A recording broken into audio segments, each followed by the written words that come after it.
Hello guys, तो आज का जो सेशन है वो होने वाला है direct principles of state policy के ऊपर। और इसके ऊपर हम करेंगे आज इंपॉर्टेंट एमसीक्यूज जो कि आपके एग्जाम के पॉइंट ऑफ व्यू से बहुत ज़रूरी हैं। तो चलिए सबसे पहले हम बात करते हैं सबसे पहले क्वेश्चन की। तो इसमें पूछा गया directive principle of state policy come under which part of Indian constitution. तो भाई ये किस पार्ट में आता है, तो हम पहले देख लेते हैं कितने पार्ट हैं अभी इससे पहले कुछ। पहले में देखो, पहले पार्ट में आता है यूनियन एंड इट्स टेरिटरीज, ठीक है जी। दूसरे पार्ट में क्या आता है, सिटीजनशिप। तीसरे पार्ट में क्या आता है, फंडामेंटल राइट्स। चौथे पार्ट में क्या आ गया भाई, directive principles of state policy. तो ये भाई पार्ट 4 में आ गया। ये तो आंसर ये सीधा सा हो गया। ठीक है जी। पार्ट पार्ट 4A भी मैंने बताया था आपको क्या है, फंडामेंटल ड्यूटी। इसके ऊपर मैंने वीडियो भी बना रखी प्रॉपर, अगर आपने नहीं देखी तो देख लेना, प्लेलिस्ट बना रखी है इंडियन कॉन्स्टिट्यूशन की पूरी मैंने। चलिए इसके बाद देखते हैं क्वेश्चन नंबर 2। हमारा जो हमारा क्वेश्चन नंबर 2 है वो देखते हैं। Principles of DPSP, principles of DPSPs are borrowed from which constitution.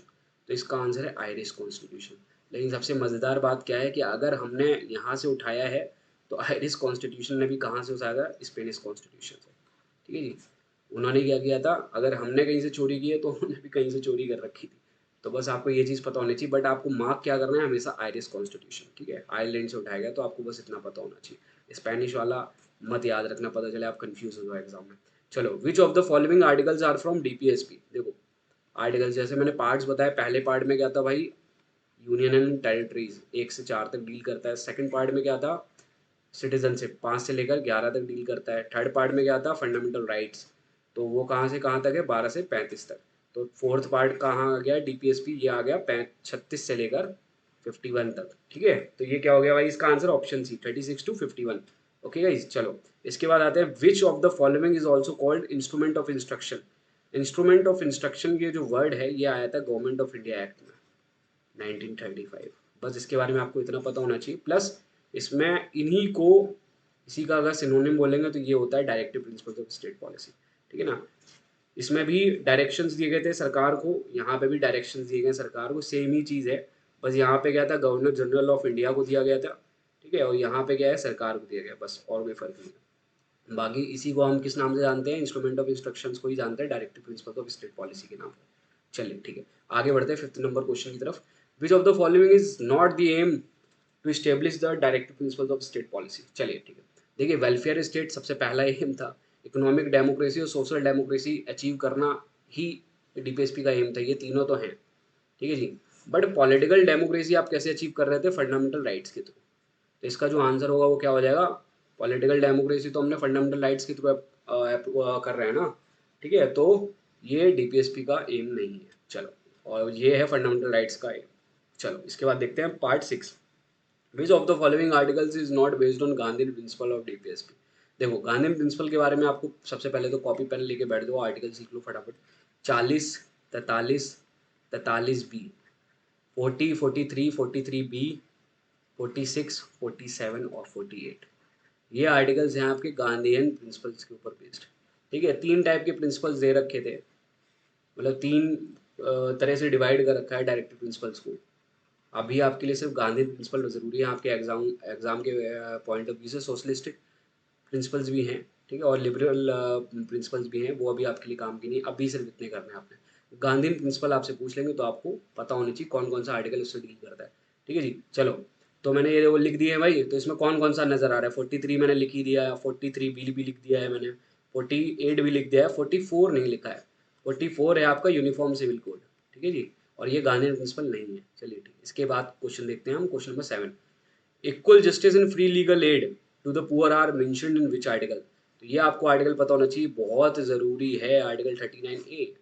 ठीक है, ये आप इसका कॉन्स्टिट्यूशनल अमेंडमेंट भी पूछ लेते हैं, कौन से कॉन्स्टिट्यूशनल अमेंडमेंट के थ्रू आया था ये। तो वो 42nd कॉन्स्टिट्यूशनल अमेंडमेंट एक्ट 1976। ये ईयर भी बहुत ज़रूरी है और इसका अमेंडमेंट भी बहुत ज़रूरी है आपके लिए। चलिए इसके बाद देखते हैं question number 8। Just a second, sorry अच्छा, क्वेश्चन नंबर 8 और 9 रिपीट हो गई गलती से मेरे से, I am really sorry guys. चलो question number 8, participation of workers in the management of industries is mentioned in which article. तो देखिए आर्टिकल 43A में पार्टिसिपेशन ऑफ वर्कर्स से रिलेटेड चीज़ें दे रखी गई हैं। ठीक है, तो ये चीज़ आपको याद रखना है, और ये सोशलिस्टिक प्रिंसिपल है। ठीक है, तो ये भी आपको याद रखना है। और 43A, इसका भी कॉन्स्टिट्यूशनल अमेंडमेंट आपको याद होना चाहिए, तो कॉन्स्टिट्यूशनल अमेंडमेंट है इसका 42 और ईयर है इसका 1976। ओके, ये भी आपके लिए बहुत ज़रूरी हो जाता है। इसके बाद देखते हैं 9 तो रिपीट हो गया गलती से। इसके बाद आते हैं 10 पे अपन डायरेक्ट और देखते हैं 10 क्या है। देखिए question number 10, separation of judiciary from the executive. देखिए सेपरेशन ऑफ जुडिशरी, सबसे पहले तो आपको ये पता होना चाहिए भाई ये भला क्या है। अगर आपने ऑर्गन्स ऑफ गवर्नमेंट पढ़ा होगा, ऑर्गन्स ऑफ गवर्नमेंट पढ़ा होगा तो वहाँ पे आपने 3 चीज़ें देखी होंगी, जुडिशरी, लेजिस्लेचर और एग्जीक्यूटिव। देखिए एग्जीक्यूटिव क्या है, जो आप मोदी साहब को देखते हो ना, मोदी साहब की जो टीम है वही है एग्जीक्यूटिव, ठीक है, जो जीत कर आए हुए हैं, ठीक है।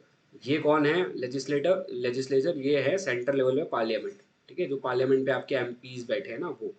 और जुडिशरी में क्या है, जो आपको टीम देखते हैं, जो अभी इस समय चीफ जस्टिस है उनकी जो टीम है 33+1, यानी कि टोटल नंबर ऑफ स्ट्रेंथ है जजेस की 34 इस समय, ठीक है ना। तो ये चीज़ अब क्या है, अगर आप फिगर देखोगे कायदे से तो जो जुडिशरी है वो ऐसी है, लेजिस्लेचर इतना बड़ा है, एग्जीक्यूटिव उसी के अंदर है, ठीक है ना। तो ये separation of judiciary from executive ये जो दे रखा है ये क्या है भाई, ये आपका क्या है, ये आपका direct principle of state policy. और इसका आर्टिकल आपके लिए बहुत ज़रूरी है, दैट इज़ आर्टिकल 50, बहुत ज़रूरी है, आर्टिकल याद होना बहुत ज़रूरी है इसका। चलिए इसके बाद आते हैं, which one of the following articles of the DPSP deals with the promotion of international peace and security. भाई आर्टिकल 51, ठीक है। इससे रिलेटेड एक और क्वेश्चन बनता है, ये क्वेश्चन ही दो तरीके से बनता है, या फिर तो सीधे सीधे दे देगा promotion of international peace and security से कौन सा आर्टिकल डील करता है, वो आर्टिकल 51 हो जाएगा। और या फिर एक क्वेश्चन पूछ लेगा आपसे, क्या, जस्ट अ सेकेंड, जो दूसरे टाइप का क्वेश्चन पूछेगा वो ये पूछेगा कि which article of Indian constitution is related to Indian foreign policy. तो भाई इंडियन फॉरेन पॉलिसी से रिलेटेड आर्टिकल भी क्या है, आर्टिकल 51। ओके गाइस, तो ये क्वेश्चन आर्टिकल 51 से सिर्फ दो ही तरीके से बनता है, वो मैंने आपको बता दिया। चलिए 13 पे आते हैं, which one of the following is not a DPSP, prohibition of consumption of intoxicating drinks, ये है भाई। Prohibiting the slaughter of cows, ये भी है भाई। Promotion protection and environment improvement of environment, ये भी है।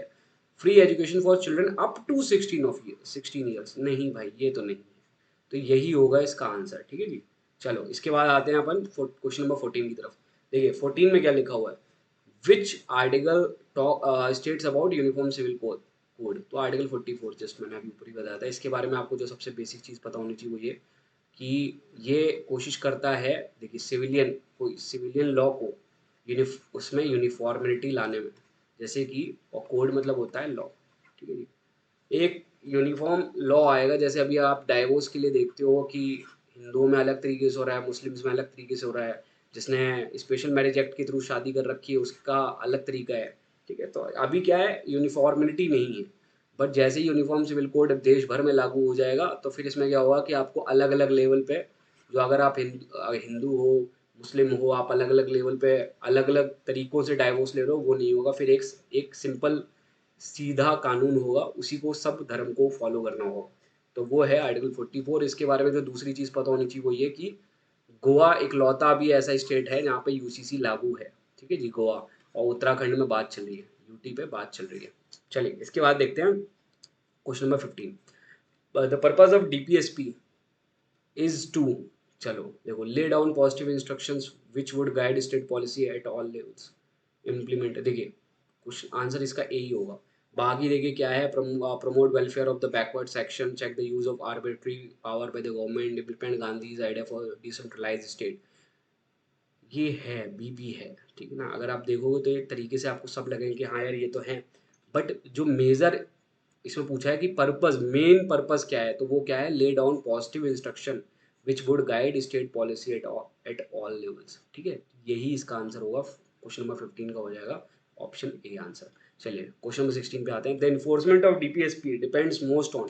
देखिए डीपीएसपी लागू होगा या नहीं होगा वो डिपेंड करता है गवर्नमेंट के पास सोर्सेज हैं क्या, रिसोर्सेज हैं कि नहीं।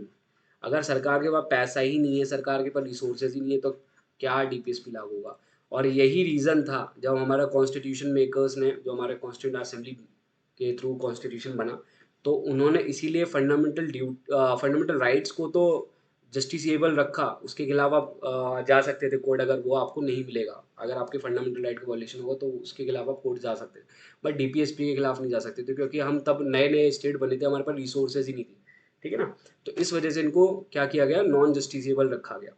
तो इसका आंसर क्या होगा, resources available to the government, ठीक है। जब तक सरकार के पास रिसोर्सेज नहीं है, तब तक वो डीपीएसपी उसके उनके मन के ऊपर है, वो देना चाहेंगे, जितना देना चाहेंगे हमको लेना पड़ेगा, ठीक है। बट सरकार कोशिश करती है जितना जा सकता वो दे सके लोगों को। चलिए इसके बाद बात करते हैं क्वेश्चन नंबर 17, ये पूछ लेते हैं कभी भी।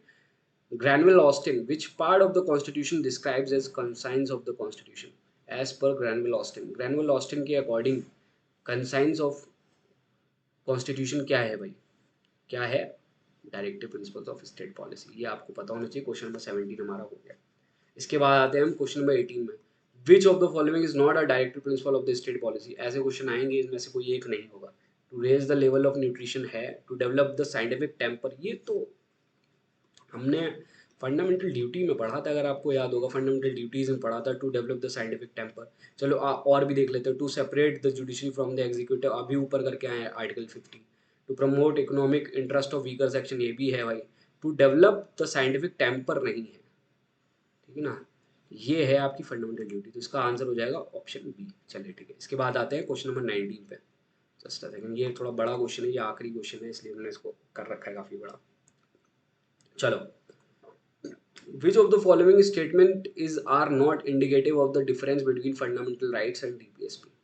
ऐसे क्वेश्चन आपको फंस सकते हैं, और ये क्वेश्चन मैं ऐसे इसलिए फ्रेम किया ताकि आपको पूरा अंदाजा लग जाए। देखिए statement 1, DPSP are aimed at promoting social welfare, अभी ऊपर करके आए थे, while fundamental rights are for protecting the individuals from state encroachment. ये तो ठीक है भाई, फंडामेंटल राइट को इसलिए जस्टिसेबल कर रखा है, अगर स्टेट आपके फंडामेंटल राइट्स का वॉल्यूशन करेगी तो आप उसको प्रोटेक्शन मिला हुआ है आपको, किस आर्टिकल के थ्रू, आर्टिकल 32 और 226 के थ्रू, ठीक है। और ये तो सोशल वेलफेयर वाला है। चलो सेकंड वाला देखते हैं क्या है। Fundamental rights are limitations on the state action, बिल्कुल सही बात है भाई, कि फंडामेंटल राइट जो हैं वो क्या करते हैं, स्टेट्स पर लिमिटेशन लगाते हैं, स्टेट पर जो है वो लिमिटेशन लगाते हैं कि नहीं भाई, अगर हमारा फंडामेंटल राइट, जो भी आप पॉलिसीज लेकर आओगे, अगर उससे हमारा फंडामेंटल राइट इन्फ्रिंज होता है तो आपकी जो पॉलिसी होगी वो क्या होगी, हम तो कोर्ट जाएंगे भाई और आपकी पॉलिसी को करवा देंगे जाके रद्द, ठीक है। और while directive principles are positive instructions for the government to work towards just socio economic order. चलिए भाई ठीक है, देखो फंडामेंटल राइट्स जो हैं वो निगेटिव इन नेचर हैं, क्योंकि वो सरकार को मना करते हैं कि आपको ये चीज़ें नहीं करनी है। वहीं अगर आप डीपीएसपी देखोगे तो वहाँ पे देखोगे उसमें बोला गया है कि सरकार आपको ये चीज़ें करनी है। तो डीपीएसपी क्या है, आपके पॉजिटिव इंस्ट्रक्शंस हैं, वो पॉजिटिव इन नेचर है। फंडामेंटल राइट्स है सरकार के अगेंस्ट में हमें मिले हुए राइट्स, ठीक है ना। तो ये निगेटिव इन नेचर होते हैं सरकार के एस्पेक्ट्स में। चलिए क्वेश्चन स्टेटमेंट 3 पढ़ते हैं। Fundamental rights were included in the original constitution but DPSP were added by the first amendment. नहीं भाई, ओरिजिनल कॉन्स्टिट्यूशन में ये भी थे, तो ये नहीं सही है। यहाँ पे पूछा गया नॉट इंडिकेटिव ना, तो ये ठीक नहीं है। Fundamental rights are amendable but directive principles can not be amend, अरे भाई ये भी सही नहीं है। तो इसका आंसर जो होगा वो क्या होगा, इसका आंसर जो होगा 19 का वो होगा, हो जाएगा भाई 3 और 4। ओके गाइज, तो ये थी हमारी डीपीएसपी के ऊपर वीडियो। आई होप ये वीडियो आपके लिए हेल्प करेगी, और डीपीएसपी से ज़्यादा इनडेप्थ में क्वेश्चन आते नहीं हैं, जितने मैंने कराए ये सफिशेंट हैं। 18 क्वेश्चन मैंने कराए हैं, एक क्वेश्चन गलती से रिपीट हो गया था। तो ये आपके मतलब के क्वेश्चन हैं, अगर आप ये भी अच्छे से कर लोगे और डायरेक्टिव प्रिंसिपल्स को अच्छे से बस पढ़ के चले जाओगे तो आपका काम हो जाएगा। डायरेक्टिव प्रिंसिपल में और ज़्यादा टफ क्वेश्चन नहीं आते। आई होप ये वीडियो आपके लिए हेल्प की होगी। अगर ये वीडियो पसंद आए तो प्लीज़ यार इसको शेयर कर देना दोस्तों के साथ, लाइक कर देना और चैनल को सब्सक्राइब करना मत भूलना। जय हिंद।